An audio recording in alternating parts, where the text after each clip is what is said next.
the beginning, I was, having a lot of uncertainty about the future.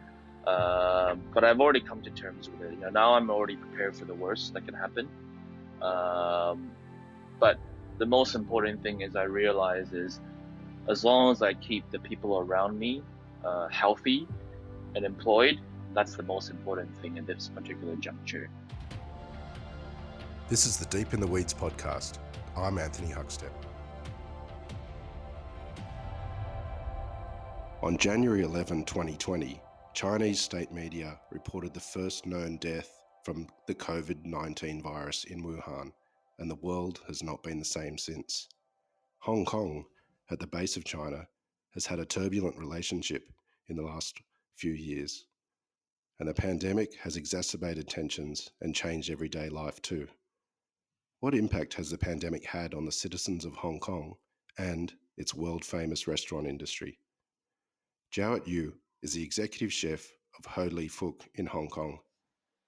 Jowett, how are you, mate? Yeah, good. How you going? Good. It's been a long time. You cooked in Australia for many years and you've been making a name for yourself up in Hong Kong. What's it like up there at the moment? Well, we're just emerging from the third wave of COVID, and we're just emerging out of that. Restrictions are starting to lift, and diners are starting to go out to dinners more. So that's good. Yeah. But the general mood is like people are going out to dinners more, going out to dine out more, but there's still certain restrictions of table sizes, no more than six, and restaurants are still sitting at 75% capacity. And also, what I notice is the habits formed during the lockdowns. That is cooking at home, delivery and takeaways. That habit seems to be formed permanently now. So people are still cooking at home more, or they're ordering takeout and deliveries, and carrying on doing that. So Wow, and Hong Kong has a real culture of eating out. There's holes in the wall everywhere, and it's really quite affordable, and that's a really big shift for a place like Hong Kong. well, I think for one, a lot of dining out culture is formed because of our necessity. A lot of people live in tiny apartments that either don't have kitchens or have very small kitchens that's basically not suitable for a simple other than a simple meals. So um, and due to the long work hours, many people just don't have time to prepare for meals. So you're working, 10, 12-hour days. Uh, that really diminishes the time that you spend eating and preparing food. So that's sort of the cultural background of why people eat out. You mentioned that you're emerging from a third wave, which is extraordinary, really. What did it feel like the third sort of wave, having experienced a couple before it? Were you nervous about it, or did you feel like you knew what was coming? Well, it was the cases were building up, and this was due to a hole in the policy that allowed um, dock workers uh, that were the shipping business had a lot of foreign sailors sort of coming to Hong Kong on the ships. They were sleeping in these cramped dorms. They were able to let out of the ports without quarantine, and this led to sort of unknown source local infections. So that caused a tremendous amount of scare in the community because we were seeing a couple hundred cases a day.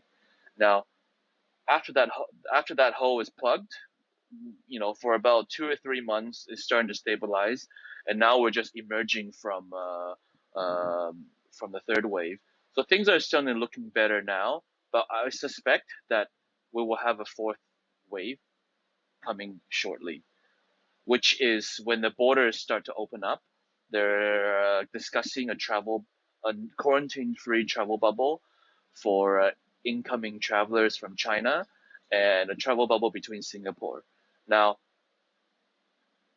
this I suspect could be what will happen within the fourth wave. So, what we've been seeing is these COVID infections are cyclical, and until like a permanent solution, uh, whether it's a form of a vaccine or just closing the border, we will continue to see multiple waves.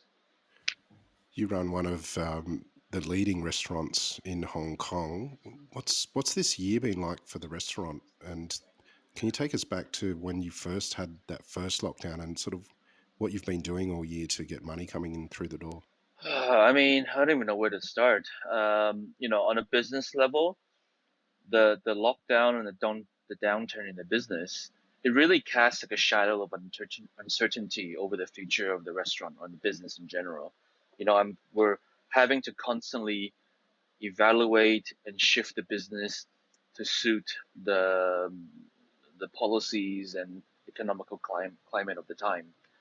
And I'm also just doubting my own cuisine ability sometimes, right? And it's like it put a huge dent on my confidence, on questioning whether if if what I'm cooking or the cuisine itself, maybe that's the problem. I'm not really sure.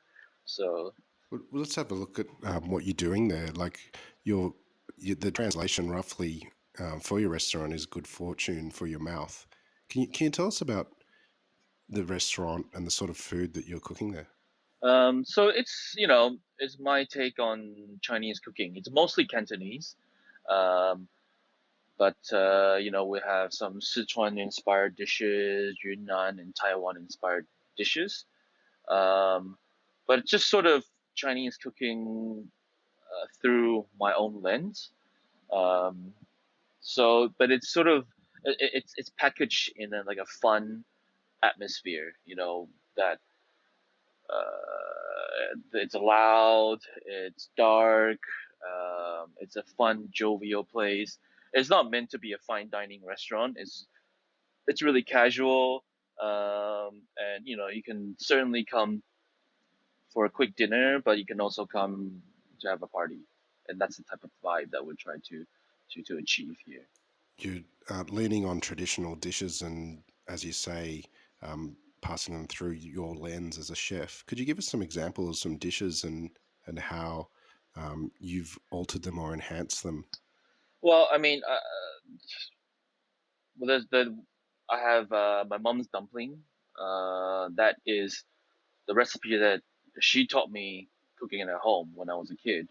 But we hand chop the pork neck because we didn't have a food processor or a mincer, so then everything is sort of hand chopped and coarse. So that's the sort of dumpling feeling that I grew up with. Um, we also have classic Cantonese barbecue like char siu, roast goose, crispy skin chicken, and that's classic. Like that, I don't fuck around with. But also there's some like more unusual dishes that are original of here, based on a technique or my travels. We have a really popular twice cooked short rib with roasted jalapeno puree and then green shallot kimchi with a soy glaze. So yeah, things like that. There some are.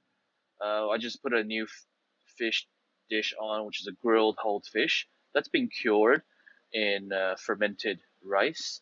So it's sort of a bit of acid, a bit of sweetness, and then on top with like a fresh salad of dill, rice patty herb, chilies, um, and shallot.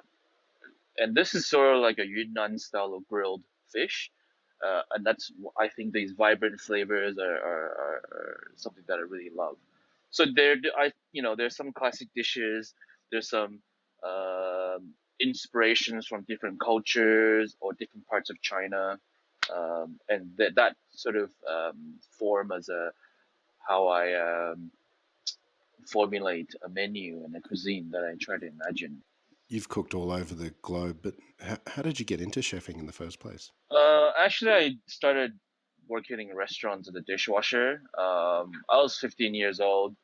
I really like Nike sneakers, like Jordans. Um, my my mom just goes, "Look, you're only gonna get Reeboks, but if you want the expensive sneakers, you're gonna have to go out and work and earn the money and buy them with your own savings." So I just go, you know what? If that's what I have to do, that's what I'm gonna do. So then that's how I started working in a restaurant as a dishwasher. It was like a hamburger restaurant, like a fast food restaurant, and then you know I that one of the cooks just didn't show up, and the manager just goes, "Look, do you want to cook?" And I just go, "Yeah, okay." Then that's how it all began. Well, you have cooked all over the world. What's been some of the main influences on you as a chef? Um, I think definitely working in Australia. I started cooking in Canada, um, but it wasn't until when I got to Australia where it really opened my eyes about the possibilities and infinities of cuisine. That these boundaries are actually quite fluid. The flavors are quite fluid, and this Australian cooking culture was actually quite new and borrowed a lot of inspiration from Asia, and that was something really eye opening for me. You worked with Dan Hong down under. Can you tell us what that time was like? It was really cool. We met cooking in the kitchen of Tetsuya's.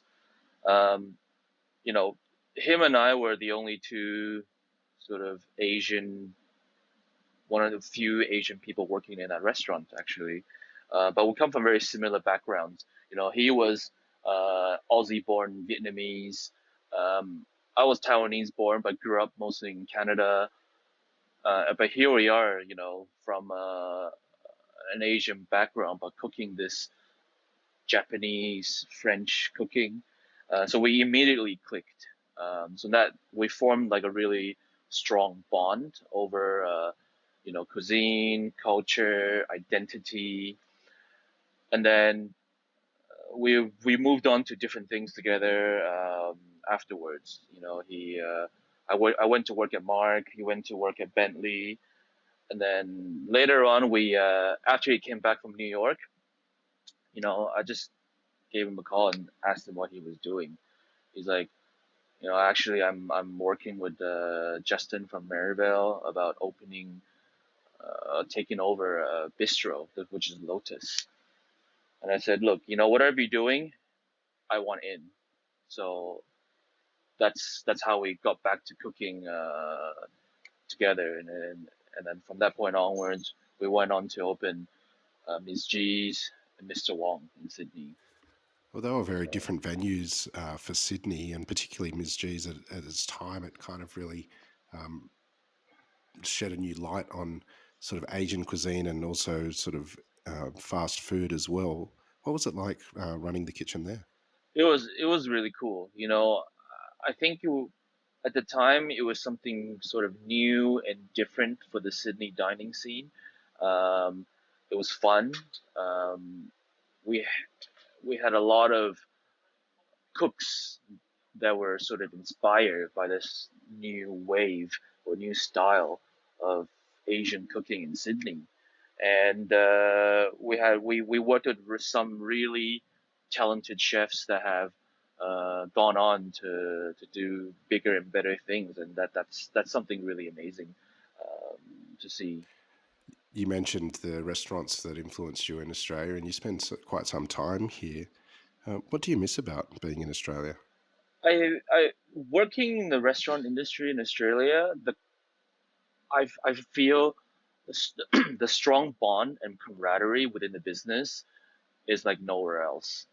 Um, the people in the industry, whether it's suppliers, for front of the house staff, back of the house staff, people in other restaurants, journalists, there's a really tight knit community that I feel that is something unique and really special for Australia. Doesn't matter whether if you're in Victoria or New South Wales or Queensland, you know, it's a very small community that people have worked with each other in the past or come across the path.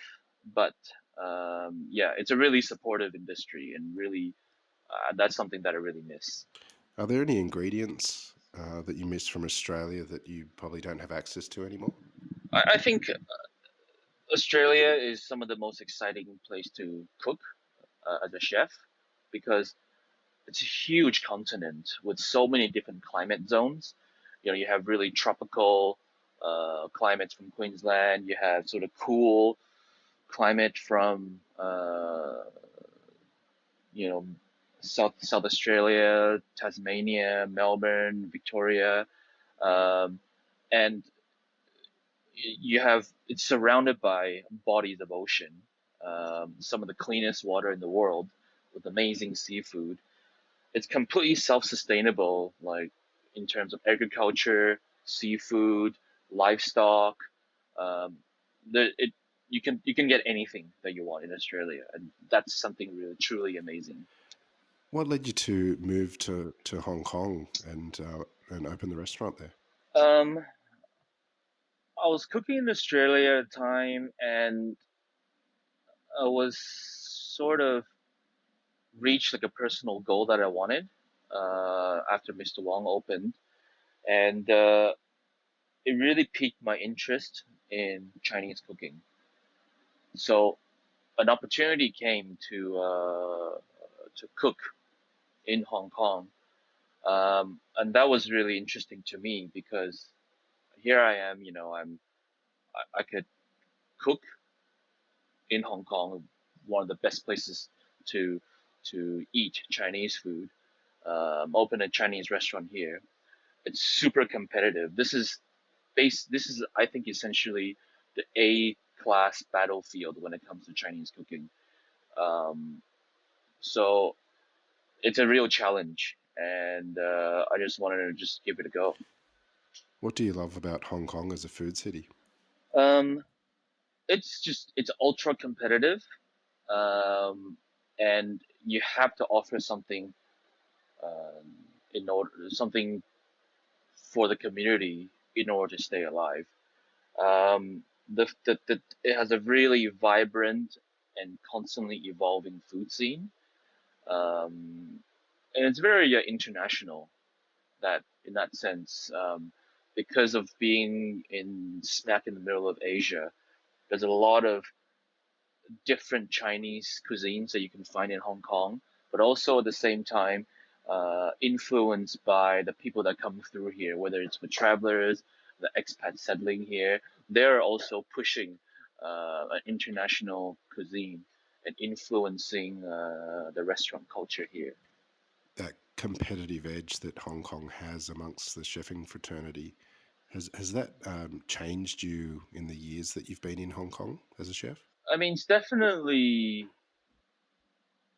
made me evaluate the importance of survival on a business level more so than anything, because the rent, labor being so high here, you in order to survive the P&L sheets, every aspect of the business must be evaluated with scrutiny. There's been a lot of political tension in Hong Kong over the last couple of years. What's that felt like as a citizen living there? Well, you know, within the last year, I've seen tremendous change, um, just within the last year. You see a rapid erosion of the freedom of speech. civil liberties, media freedom, personal freedom, and that sort of casts a lot of political uncertainties for the people living and working in Hong Kong. Um, you know, the changeover, which is meant to be gradual, but gathering much more momentum at unprecedented speed after the national security law that's being enacted. So there's definitely a lot of attention tension between society and the government, police, and the judicial system. Hong Kong is one of the world's greatest international destinations, and people go there, as you say, for top level Cantonese. But there's all sorts of amazing restaurants there. What sort of impact is closed borders and the lack of tourism having? And do you have concerns moving forward for the industry in that regard? Yes, I mean there, there, Hong Kong's a city that at any given time before COVID would take in up to 1 to 2 million travelers through Hong Kong at any given time. Wow. Yes. So at any given time on a month to month basis, there could be up to 1 million travelers in a month that come to visit Hong Kong, whether it's for work, Extraordinary. whether it's for work or whether it's for pleasure. So this is a livelihood for a lot of industries in Hong Kong. Whether it's you're in the aviation industry, whether if you're in the hotel business, whether in the food and beverage business, whether if you're in the retail business, whether if you're in your convention center business, they it has like a sort of a chain effect on a lot of businesses that surrounds this. So you see a lot of business having to pivot just to make do for the time being. Hotels having to shift to the staycation packages. Um, Cathay just laid off 8,500 employees. Um, the local restaurant business, um, from the high-priced restaurants, that's actually not so much affected because the richest people of Hong Kong are still going to dine out. It's more or less the same way. But it's the middle sector of the economy where uh, the job future and is sort of uncertain, and you see people sort of generally tightening their belts. They're definitely either shifting the income to a lower bracket of the restaurant economy, or just cooking at home more and writing this out. So for whatever sector of the economy, there's definitely uneasy mood um, on the future growth of the business. Um, so people are a bit wary about their spendings, definitely. Um, so what I suspect is for big corporation like Cathay, that's probably just a warm up of job cuts. And I suspect within the coming year, maybe up until summer, we will see more businesses that will start to downsize in that way. With those circumstances and that going on, what does that change what Ho Lee Fook does and offers and may offer in the future? I mean, look, delivery is now a permanent part of the business, and so is a lot of off-site caterings. When we've started to take more off-site office caterings, um, and that's now a permanent part of the business. Now, uh, with this social distancing measure still in place, we're not really sure what to see. What else we have to do to shift our strategy. But I'm mentally or already prepared for the worst. But we're still in it for the fight, you know. And I'm fighting until the very end to keep this business alive. So Well, Hong Kong isn't just a restaurant city. There's a thriving and amazing markets and wet markets. Has there been any effect of the pandemic during this time on them? I think for some for wet market business, actually they've seen an upward tick because people are cooking more at home. And they're going out less. So that's a good thing for that part of the business. For our restaurant suppliers, because of the closures and restaurants not being as busy anymore, they've started to open up a different channel on the retail business. So uh, opening to retail home delivery packages. So or selling in smaller quantities for home use. So our suppliers have to shift to the during the lockdown measures as well. So that's a good thing for I mean whatever business you're in, people are just scrambling to shift their business strategy as it happens.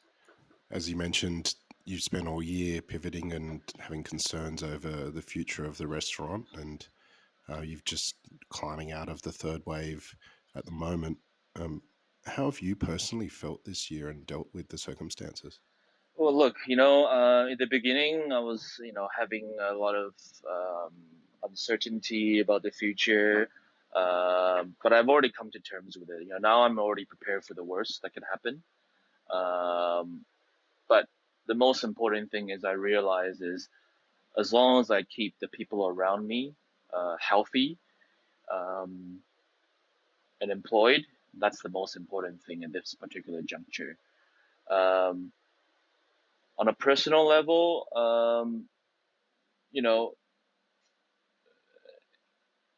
as part of my nuclear family, my wife's family live in Italy. My parents live between Taiwan and Canada.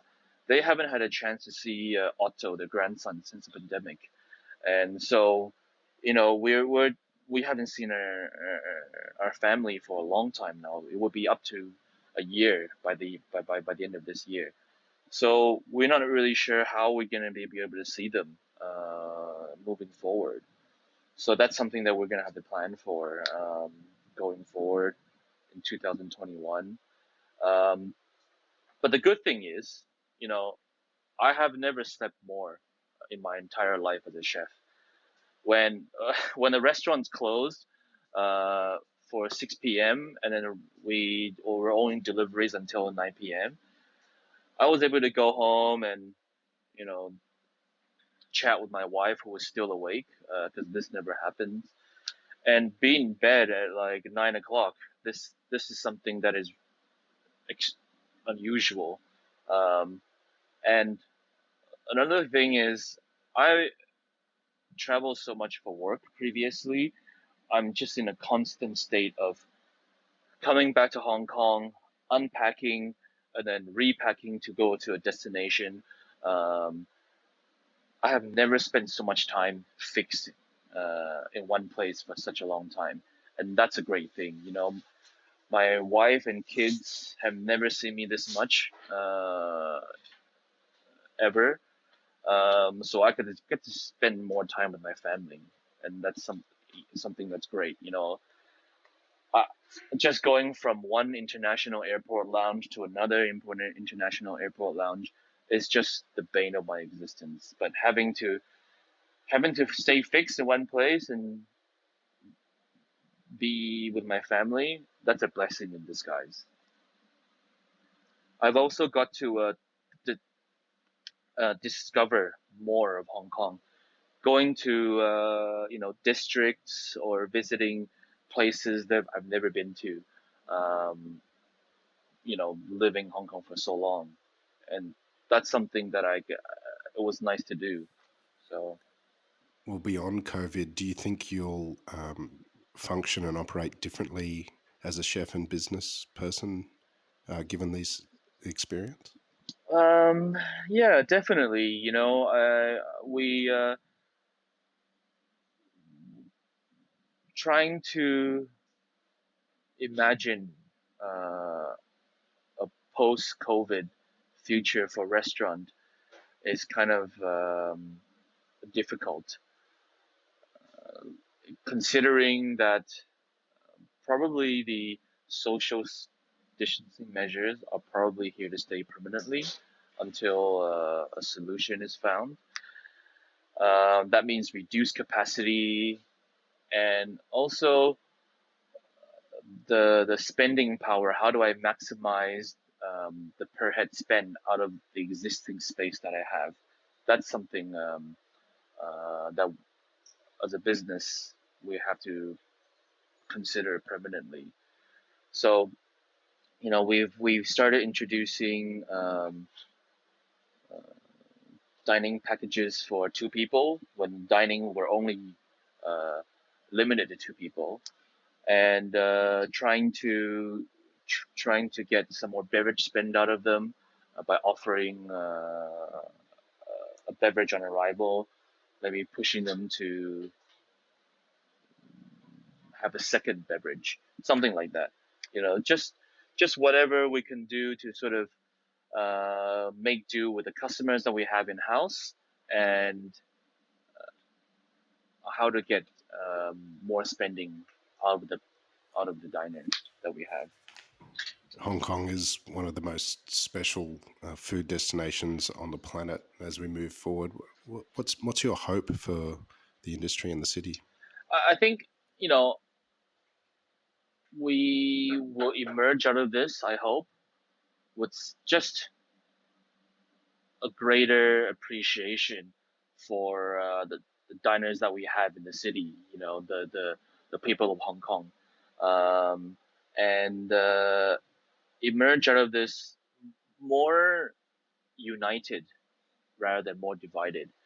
Hong Kong is a city with the that's restaurants that often owned by large restaurant groups, and it can be sort of cliquey amongst the restaurant groups. But how to stay more united um, as a whole, that's better for the industry as a whole. How to come together with some initiatives and working together to bring diners back to all of our venues. Um, that's something that I feel hopeful for. We had a campaign called United We Dine in Hong Kong that many restaurants come together to offer a promotion just to get people back in the restaurants. So yeah, things like that. I'm feeling hopeful that the people can the industry as a whole can work together more as a body rather than more divided. So I know Ho Lee Fook is somewhere that everyone needs to go to when they visit Hong Kong, but as someone that lives and breathes in the city and knows the food very well, is there any hidden gems that people should look out for when they do get a chance to go back to Hong Kong? definitely explore more Dai Pai Dongs. Dai Pai Dongs are literal translations called big licensing venues, and they're basically street side stalls that offer food at really affordable prices. But these are not going to last very long. There's only maybe about 30 or so licensed venues, and these licensed venues are non-transferable only through direct bloodline. So only the children that take over this can take over the licenses. So if they don't take over the licenses, uh, they're they will permanently cease to exist. So, and a lot of these stall owners are getting quite old. So when they retire and when they close, if no one takes over the business, this is it for the business. This is the city's last bid to sort of clean up the city, but they forget to realize that this is what's really interesting and make it a vibrant dining option, just in a myriad of dining options that's available on offer. So, which is a shame, really. So yeah, if you come to Hong Kong next time, try to go to a big licensed venue, Dai Pai Dong's, because you don't know how long that's going to be around for. Well, Jowett, it's been quite a few years since we caught up, and we're honoured to have you on Deep in the Weeds. Please keep in touch, and we'll chat again soon. Absolutely. Hopefully when this is all over, I can be back in Australia. You can come back to Hong Kong. We can drink wine and break bread together for another time. It'll be awesome. Thank you so much. This is the Deep in the Weeds podcast. I'm Anthony Huckstep. Stay tuned as we share the stories of Australia's hospo community, suppliers and producers in search of hope during this pandemic. Special thanks to executive producer Rob Locke for making this all happen. Follow us on Instagram at Deep in the Weeds Podcast, or email us at podcast@deepintheweeds.com.au. Stay safe and be well.